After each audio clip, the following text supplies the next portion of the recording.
पहला क्वेश्चन है कि वृत्त का केंद्र O पर AOB बराबर 90 डिग्री, AOB बराबर 90 डिग्री हो तो APB का मान बताओ आप, है ना। तो ये एक वृत्त बना हुआ है, इसमें A, O और B इसकी वैल्यू जो है वह 90 डिग्री देकर रखा है। तो ए पी बी का मान बताना है, ठीक है ना। जब वृत्त की जीवा से होकर वृत्त के केंद्र पर बनाया गया कोण वृत्त की जीवा से वृत्त की परिधि पर बनाए गए कोण का आधा होता है, ठीक है ना। अगर ये कोण 90 डिग्री है तो यहाँ पर वृत्त की परिधि पर बनाया गया कोण कितना होगा, वह 45 डिग्री होगा।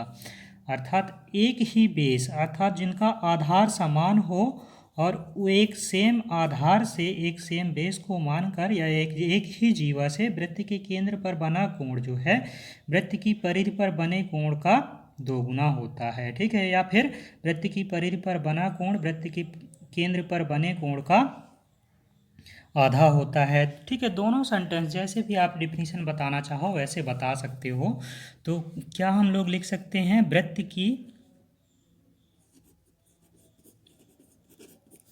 की जीवा द्वारा वृत्त के केंद्र पर बना कोण उसी जीवा द्वारा, ठीक है ना, उसी जीवा द्वारा वृत्त की परिधि पर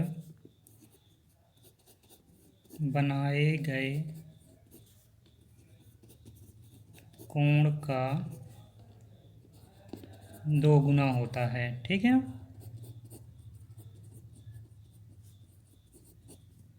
तो हमने क्या बताया, AOB बराबर जो है वह 2 इंटू APB होता है और इसकी वैल्यू 90 दे के रखी है और यहाँ पर बटे 2 कर दिया तो APB, तो इसको इसके साथ काट कर दिया तो कितनी आ गई वैल्यू 45 डिग्री। तो ये 45 आपका आंसर आ गया, ठीक है। और यही तो हमने आपको बताया था, अगर केंद्र पर बना कोण 90 है तो ये 45 हो जाएगा। अगर मान लो ये कितना है 60 है तो ये कितना हो जाएगा, इसका दोगुना कर दो तो ये 120 हो जाएगा। अगर इसकी वैल्यू मान लो कुछ और ले लेते हैं, इसकी वैल्यू मान लो 80 है तो इसकी वैल्यू जो है वह 40 हो जाएगी। तो इस तरह करके 2-3 एग्जाम्पल लेकर हमने आपको समझा दिया, ठीक है। तो कंडीशन आप लोग याद जरूर रखिएगा। अब चलिए बात करते हैं अगला क्वेश्चन की। तो इसका कौन सा आंसर सही माना जाएगा, ऑप्शन नंबर सी जो है इसका करेक्ट आंसर हो जाएगा। चलिए बात करते हैं अगले क्वेश्चन की। तो अगला क्वेश्चन लिखा हुआ है कि 10 सेंटीमीटर त्रिज्या के एक वृत्त में, एक वृत्त है जिसकी त्रिज्या जो है 10 सेंटीमीटर है ना, और एक वृत्त की जीवा केंद्र से 6 सेंटीमीटर की दूरी पर है, तो जीवा की लंबाई बताओ। तो सबसे पहले क्वेश्चन को देखकर, मान लो आपको क्वेश्चन में डायग्राम नहीं दिया है तो सबसे पहले आपको डायग्राम बनाना आना चाहिए। तो डायग्राम कैसे बना सकते हैं, पहले लाइन पढ़ो आप और उसको फिर देखो कि उसमें क्या कहना चाहता है, और फिर अगली लाइन पढ़ने के बाद आप डायग्राम का जो बेसिक्स होता है उसको क्लियर करो। सबसे पहले क्या है, 10 सेंटीमीटर त्रिज्या के एक वृत्त में, अर्थात एक वृत्त बोल रहा है जिसकी त्रिज्या जो है 10 सेंटीमीटर है ना। तो एक हमने वृत्त बना लिया मान लो जिसकी त्रिज्या, ठीक है ना, लिख देते हैं यहाँ पर त्रिज्या आपको दे के रखा है जिसे R भी बोला जाता है, 10 सेंटीमीटर है, ठीक है। तो एक वृत्त है जिसकी त्रिज्या जो है वह 10 सेंटीमीटर है और वृत्त की जीवा केंद्र से 6 सेंटीमीटर की दूरी पर है। वृत्त की त्रिज्या जो है वह 6 सेंटीमीटर है और वृत्त की जीवा केंद्र से 6 सेंटीमीटर की दूरी पर है। अर्थात एक ऐसी वृत्त की जीवा है जो वृत्त के दो बिंदुओं पर परिधि पर टच करती है, वृत्त की जीवा कहलाती है, ठीक है। और वृत्त की जीवा जो है केंद्र से 6 सेंटीमीटर की दूरी पर, वृत्त का केंद्र हो गया और एक केंद्र से ये जो जीवा जो है वह कितनी दूरी पर है, 6 सेंटीमीटर की दूरी पर है। तो हमने ये 6 सेंटीमीटर की दूरी पर वृत्त की जीवा बना दिया है ना। अब ये बोल रहा है 10 सेंटीमीटर वृत्त की त्रिज्या, तो वृत्त की त्रिज्या, वृत्त की ये त्रिज्या होती है ना, वृत्त के केंद्र से जो है वृत्त की परिधि तक की दूरी वृत्त की त्रिज्या कहलाती है, तो इसे R बोल दिया गया और इसकी जो लंबाई है वह 10 सेंटीमीटर बोल रहा है ना। तो ये तो O तो वृत्त का सेंटर हो गया, इसको एक कोई नाम दे दो P और इसको क्या दे दो, Q दे दो और इसको R दे दो, है ना। तो पी आर जो है वृत्त की जीवा कहला गई। अब ये आपसे पूछ रहा है वृत्त की जीवा की लंबाई, अर्थात जीवा पी आर की लंबाई आपको निकालना है, क्या हो जाएगी। ठीक है, तो ये आप लोग एक चीज़ देख पा रहे होंगे कि ये एक त्रिभुज यहाँ पर बन गया है। ठीक है, त्रिभुज में आपको मान लो एक कोई समकोण त्रिभुज बना हुआ है, तो उस समकोण त्रिभुज में इसे क्या बोलते हो, इसे वृत्त का, इसे क्या त्रिभुज का आधार बोला जाता है। ठीक है, इसे कर्ण या फिर हाइपोटेनस बोलते हैं, और इसे बेस बोला जाता है, और इसे क्या बोलते हैं, लंब बोला जाता है। ठीक है ना, या फिर परपेंडिकुलर। तो कर्ण की वैल्यू आपको कितना दे के रखा है, 10 सेंटीमीटर, ये 10 है। ठीक है, और फिर यहाँ पर आधार की वैल्यू कितनी दे के रखा है, ये इसको नहीं पता, इसी की वैल्यू तो फाइंड आउट करना है, तो आधार की वैल्यू नहीं पता हमें। लंब की वैल्यू कितनी दे के रखा है, 6 सेंटीमीटर, तो ये 6 सेंटीमीटर। ठीक है, अब क्या करना है, इसमें हम पाइथागोरस प्रमेय लगा सकते हैं। जी हाँ, बिल्कुल लगाया जा सकता है। ठीक है ना, तो यहाँ पे पाइथागोरस प्रमेय से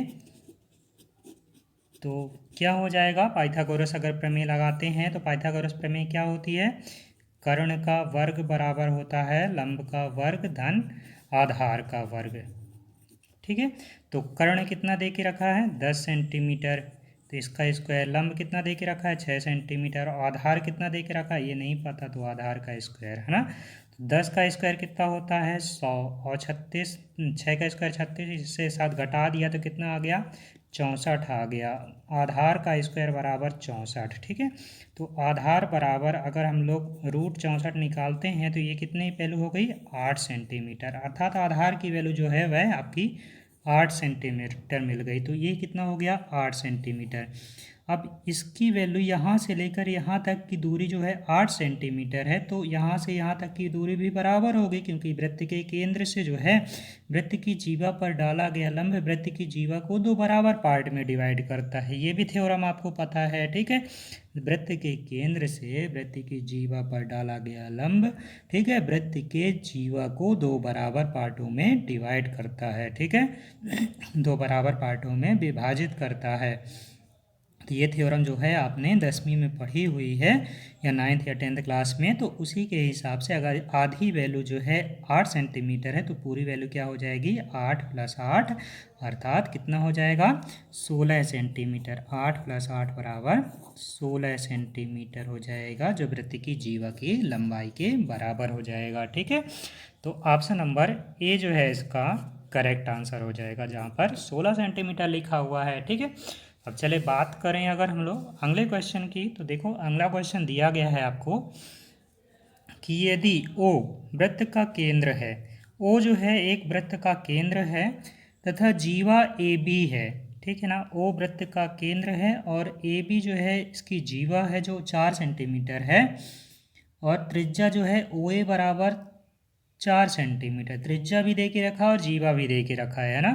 तो वृत्त पर एक बिंदु सी है, ए सी बी का मान बताओ, ए सी बी का मतलब इस एंगल का वैल्यू बताना है आपको। ठीक है ना, और वृत्त का केंद्र है ओ, और ए बी जो है वृत्त की जीवा है। ठीक है, और ओ ए बराबर वृत्त की त्रिज्या है। ठीक है, तो ये इसमें डायग्राम पहले से बनाकर दिया हुआ है आपको पेपर में। तो मान लो ये डायग्राम बना हुआ है। ठीक है, तो ये वृत्त की जीवा जो है 4 सेंटीमीटर और वृत्त की त्रिज्या 4 सेंटीमीटर। तो आप लोग इतना तो देख पा रहे होंगे ना डायग्राम में कि ये जो डायग्राम बना हुआ है इसमें ओ ए और ओ बी दोनों क्या है, वृत्त की त्रिज्याएं हैं। एक त्रिज्या जो है 4 सेंटीमीटर दी है, तो दूसरी त्रिज्या भी 4 सेंटीमीटर हो जाएगी। हाँ बिल्कुल हो जाएगी। ठीक है, तो क्योंकि ओ ए और ओ बी दोनों तो वृत्त की त्रिज्याएं ही तो हैं। ठीक है, तो ओ ए और ओ बी बराबर ये त्रिज्या है। ठीक है, और दोनों की वैल्यू कितना दे के रखा है, 4 सेंटीमीटर। दोनों त्रिज्याएं 4 सेंटीमीटर, और बेस जो है ए बी की वैल्यू भी 4 सेंटीमीटर दे के रखा है, तो ये भी इसी के बराबर है। तो जब किसी भी त्रिभुज की तीनों भुजाएं बराबर लंबाई की होती हैं तो उसे हम लोग कौन सा त्रिभुज बोलते हैं, ऐसा त्रिभुज जिसकी सभी भुजाओं की लंबाई बराबर होती है तो उसे क्या बोला जाता है, समबाहु त्रिभुज बोला जाता है। ठीक है ना, कौन सा त्रिभुज बोलते हैं, समबाहु त्रिभुज बोला जाता है। और समबाहु त्रिभुज की तीनों भुजाएं बराबर होती हैं, तीनों भुजा बराबर होती हैं। ठीक है, और साथ साथ में इसके तीनों कोण भी बराबर होते हैं। ठीक है, तीनों कोण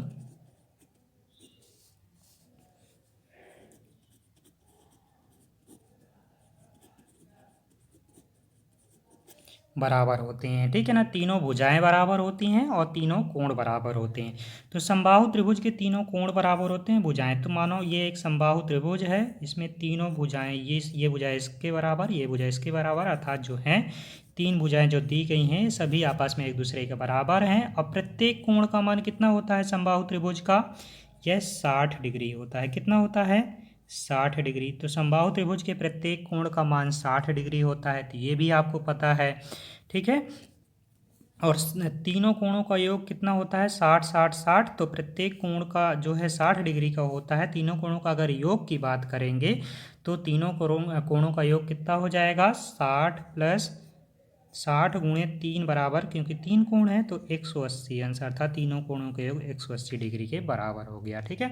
तो बात यहाँ पर तो अभी नहीं जा रही, बात क्या बोल रहे हैं हम लोग कि एक कोण 60 डिग्री तो है, ये 60 डिग्री हो गया। तो एक थ्योरम तो आपको पता है ना कि अगर त्रिभुज, ठीक है ना, अगर कोई त्रिभुज है, वृत्त के उस त्रिभुज द्वारा वृत्त के केंद्र पर बना कोण वृत्त की परिधि पर बने कोण का क्या होता है? 2 गुना होता है, ठीक है ना।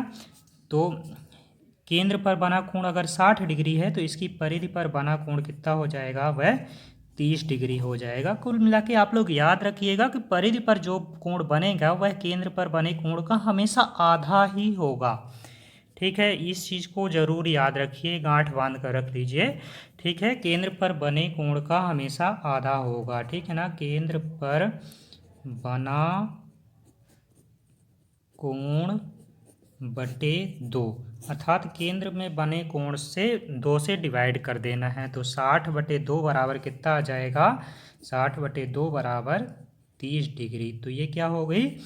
परिधि पर बने कोण, अर्थात ए सी और बी की भी जो है आपकी वैल्यू निकल आई। और यही आपसे पूछ रहा था ए सी बी की वैल्यू क्या होगी, इसका मान क्या होगा। तो कौन सा ऑप्शन सही माना जाएगा? 30 डिग्री आ गया, तो ऑप्शन नंबर बी में जो है 30 डिग्री लिखा हुआ है, ठीक है। अब चलिए बात करें अगर अगले क्वेश्चन की, तो देखो अगला क्वेश्चन लिखा हुआ है कि एक समबाहु त्रिभुज में वृत्त के अंदर बनाया गया एक त्रिभुज जो है वह वृत्त के अंदर बनाया गया है। ए बी सी एक समबाहु त्रिभुज है। तो समबाहु त्रिभुज की देखो अगला क्वेश्चन आ ही गया। समबाहु त्रिभुज का तीनों भुजाएं बराबर, तीनों कोण बराबर, और प्रत्येक कोण 60 60 डिग्री का, तीनों कोणों का योग 180 डिग्री, ठीक है। तो ये बोल रहा है जिसमें ओ जो है वृत्त का केंद्र है तथा बी ओ सी बराबर हैं, बी ओ सी जो है आपस में बराबर हैं, ठीक है। तब बी ओ सी जो है कितने के बराबर होगा, अर्थात इसकी वैल्यू पूछ रहा है आपसे।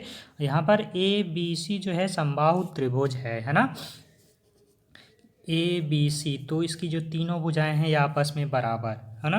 तो तीनों भुजाएं बराबर, तो ये कोण 60 डिग्री, ये कोण भी 60 डिग्री, ये कोण भी 60 डिग्री, अर्थात वृत्त की पर इस कोण की वैल्यू आपसे पूछ रहा है। तो इस कोण के जस्ट सम्मुख जो शीर्ष होगा इसकी वैल्यू कितनी दे के रखी है? 60 डिग्री दे के रखा है। तो अर्थात यहाँ पर देखिए उल्टा हो गया, यहाँ पर परिधि पर बने कोण की आपसे वैल्यू दिया हुआ है ना। तो परिधि पर बना कोण जो है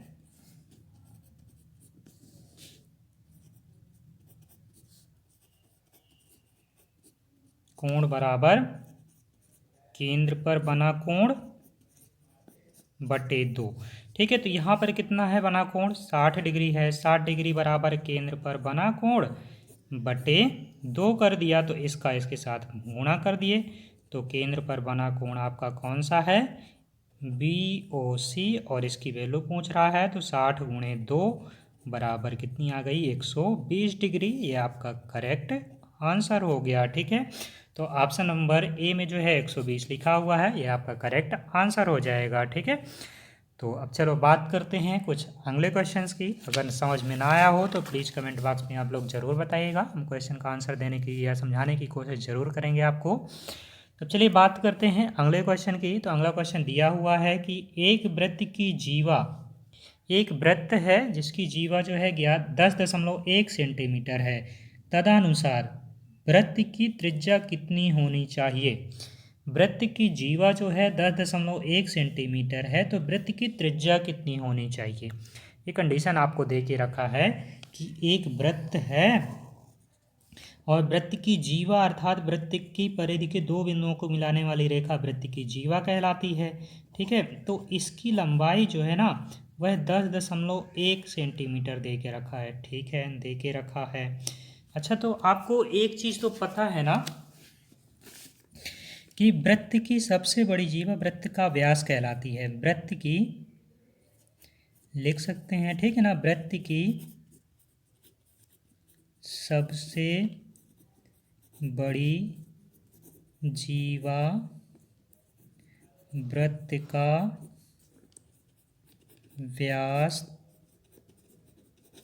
होती है। ठीक है, तो वृत्त का व्यास क्या होता है, अर्थात ऐसी लाइन जो वृत्त के केंद्र से होकर गुजरती है वृत्त का व्यास कहलाती है। ठीक है ना, मान लो ये वृत्त का केंद्र है और यहाँ से होकर एक लाइन गुजर रही है, वृत्त का व्यास कहलाती है। तो ये लाइन जो है ना इसके बराबर हो सकती है। ठीक है, तो जीवा जो है अगर वृत्त का व्यास बन गई तो व्यास की लंबाई कितनी हो गई, 10.1 सेंटीमीटर हो गई। ठीक है, तो व्यास की लंबाई 10.1 सेंटीमीटर हो गई। अब हमने आपको बताया था कि अगर व्यास बराबर क्या होता है, 2 गुणे त्रिज्या होता है। ठीक है, व्यास बराबर 2 गुणे त्रिज्या होता है। अब व्यास की वैल्यू कितनी दे के रखा है, 10.1 बराबर 2 गुणे त्रिज्या। ठीक है, और त्रिज्या की वैल्यू आपसे पूछ रहा है कितना होना चाहिए, तो 10.1/2, तो 10.1/2 भाग दे दो, तो 2 पंचे 10, अब फिर यहाँ पे कितना आ गया, 2 पंचे 10। ठीक है, जो 0 और फिर यहाँ पे 5।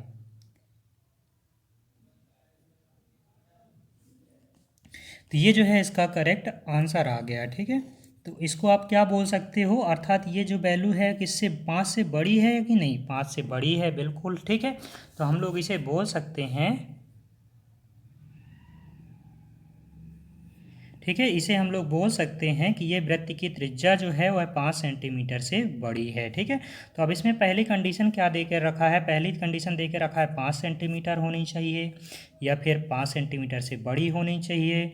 ठीक है, तीसरी कंडीशन है 5 सेंटीमीटर से बड़ी और या फिर 5 सेंटीमीटर के बराबर होनी चाहिए, या फिर चौथी कंडीशन है कि 5 सेंटीमीटर से कम होनी चाहिए। तो कौन सा आंसर सही माना जाएगा, ये जो वैल्यू आपने वृत्त की त्रिज्या की वैल्यू निकाली है ये 5 सेंटीमीटर से बड़ी है, अर्थात ऑप्शन नंबर सी जो है इसका करेक्ट आंसर हो जाएगा, सॉरी ऑप्शन नंबर बी जो है इसका करेक्ट आंसर हो जाएगा। ठीक है, चलिए बात करते हैं अगले क्वेश्चन की। तो देखिए अगला क्वेश्चन आपको लिखा हुआ है कि एक समांतर चतुर्भुज की कितनी सममित रेखाएं होती हैं।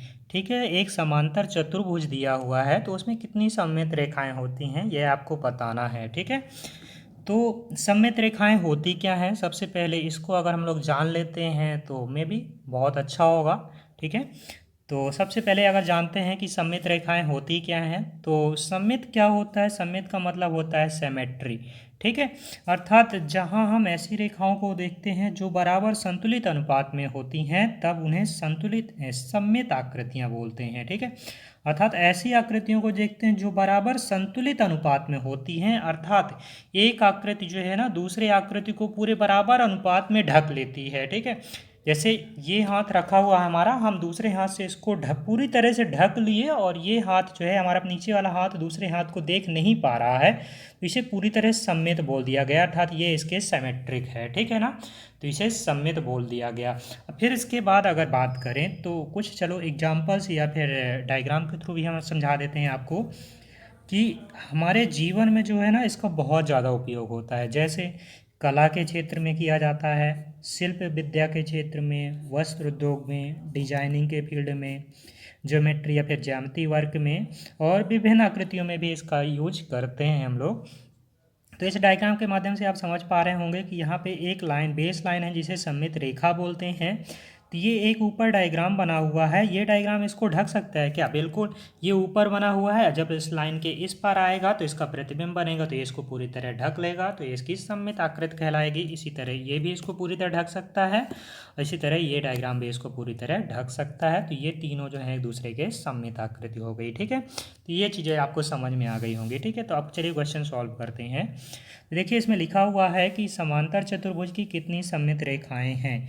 ठीक है, तो समांतर चतुर्भुज अर्थात ऐसा चतुर्भुज जिसकी दो सम्मुख भुजाएं जो हैं एक दूसरे के समांतर होती हैं, एक दूसरे को कभी कट नहीं करती। ठीक है, क्योंकि समांतर है तो कभी कट नहीं करेंगी। और इनके बीच की जो दूरी होती है ना, दो समांतर रेखाओं के बीच की दूरी, वह हमेशा बराबर होती है। ठीक है, हमेशा बराबर होती है। तो जब किन्हीं दो रेखाओं के बीच की दूरी हमेशा बराबर, एक दूसरे के हमेशा समांतर, तो कितनी भी दूरी तक जाएंगी कभी एक दूसरे को कट नहीं कर सकती हैं। ठीक है, तो ये चीज़ें आपको समझ में आ गई। अब क्या बोल रहा है कि इसमें कितनी सममित रेखाएं बनेंगी, ये आपको बताना है। तो इनको हम लोग अगर दो पार्ट में डिवाइड करें, एक ये मान लो इमेजनरी लाइन खींचते हैं, इसी तरह यहाँ पे भी इमेजनरी लाइन खींचा जाता है जो इसके सेंटर से होकर पास हो रही है। तो अब देखो, ये जो हमारा समांतर चतुर्भुज है अर्थात पैरेललोग्राम जो दिया हुआ है, तो ये डायग्राम जो है इसको पूरी तरह ढक लेगा। ठीक है, ये डायग्राम इसको पूरी तरह ढक लेगा। और इसी तरह इधर से भी अगर आप टर्न करोगे इसको, मतलब ये वर्टिकल है, ये डाउनवर्ड है। ठीक है, इसी तरह ये इस डायरेक्शन में है, इस डायरेक्शन में, तो इसको जब आप इस सेट लाइन लाओगे तो ये इसके ऊपर ओवरलैप हो जाएगा। और इसी तरह जब इस डायग्राम को इसके साथ लेके आओगे तो ये इसको पूरी तरह ढक लेगा। तो ये से इसमें कितनी सममित बन रही हैं, दो सममित बन रही हैं, एक इसके साथ और दूसरी इसके साथ। तो कितनी संख्या हो गई, दो। तो ऑप्शन नंबर डी जो है इसका करेक्ट आंसर हो जाएगा। अब बात करें नीचे वाले अगले क्वेश्चन में, तो देखो अगला क्वेश्चन लिखा हुआ है कि नीचे दी गई आकृति में कितनी सममित रेखाएं होंगी। ठीक है ना, ये एक आकृति दी हुई है, इसमें सममित रेखाएं कितनी होगी कि काउंटिंग करके आपको बताना है। ठीक है, तो आप डायग्राम देख पा रहे होंगे, तो देखिए ये एक नीचे अर्धवृत्त बना हुआ है, एक आधा वृत्त ऊपर बना हुआ है। ठीक है, तो इसका जस्ट अपोजिट, तो इसके अपोजिट में तो ब्लैंक दिया हुआ है, कुछ भी नहीं, अर्थात खाली जगह पे है, तो इसमें एक भी सममित आकृति नहीं बनेगी। इसी तरह इसकी भी बात करें तो इसके जस्ट अपोजिट यहाँ पे खाली लिखा हुआ, कुछ भी नहीं है। ठीक है, अर्थात ये खाली जगह है, तो इसकी भी कोई आकृति नहीं बनेगी। ठीक है, तो यहाँ पे भी जीरो और यहाँ पे भी जीरो। तो कौन सा ऑप्शन नंबर ए जो है इसका करेक्ट हो जाएगा, अर्थात इनकी सममित रेखाओं की संख्या कितनी होगी, तो ये एक भी नहीं बन रहा है तो ये जीरो हो जाएगी। तो ऑप्शन नंबर ए जो है इसका करेक्ट आंसर हो जाएगा। ठीक है, तो इस तरह वीडियो कंप्लीट हुआ। आपको वीडियो कैसा लगा कमेंट बॉक्स में ज़रूर बताइए। अगर चैनल पर नए हैं तो प्लीज़ चैनल को सब्सक्राइब जरूर करिए। और दोस्तों प्लीज़ कमेंट जरूर किया करिए, आप लोग कमेंट नहीं करते हैं, हमें अच्छा नहीं लगता, हम इतनी मेहनत कर रहे हैं आपके लिए, तो प्लीज़ कमेंट जरूर करिए कैसा लगा, जो भी आपको मन हो, जो भी आप सोचते हो हमारे वीडियो देखने के बाद आपको कैसा लगता है, अच्छा नहीं लगता हो तो प्लीज़ जो भी सोचते हो आप, जो भी आप फीडबैक देंगे हमें मंजूर है। बट आप हमें प्लीज़ मोटिवेट करने के लिए प्लीज़ कमेंट जरूर करिए और लाइक और दोस्तों के पास शेयर करना बिल्कुल मत भूलिए। चलिए मिलते हैं अगले वीडियो में, तब तक के लिए धन्यवाद। जय हिंद, जय माता दी, वंदे मातरम, नमस्कार।